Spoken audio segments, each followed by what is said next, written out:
showing that you care, and making those sort of sustainable choices. So thinking about what your food comes in, where does it come from?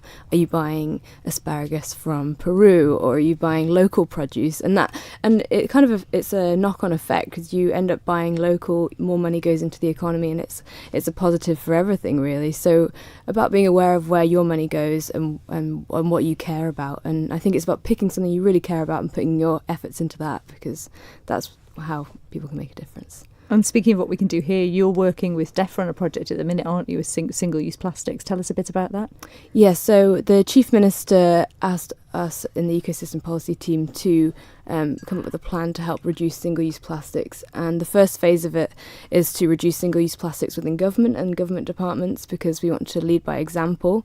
And then we're hoping to roll that out and involve local businesses to hopefully become more of a plastic-free island. Do you think we can actually manage it? Do you think we could be a plastic-free island? And if so, how long do you think it'll take?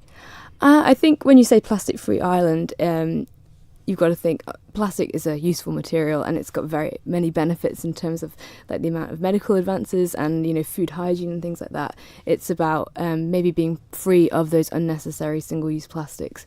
But I think if you've got enough businesses involved and people really behind it, and there's such a wave of interest, I don't know, I think maybe 5 years, a 5-year plan or something like that, we could really significantly reduce things.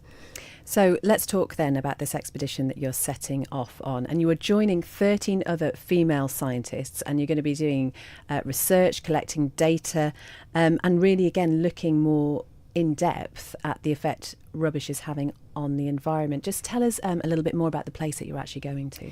Yep, so the Great Pacific Garbage Patch is meant to be about 3 times the size of France. So the trip itself is about 3,000 nautical miles. So for maybe the first 1,000 miles, we will be travelling to the garbage patch, and then it's about 1,500 nautical miles through it. So it'll be about 2.5 weeks through it, and we'll be trawling every day. And I think a lot of people think of it as this kind of mass that you could walk on, but I think it's better to describe it more like a soup.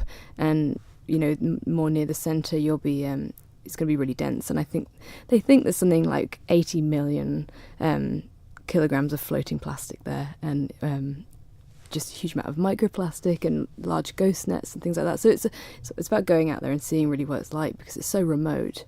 How prepared do you think you are for actually seeing it as someone who cares so much about the natural environment?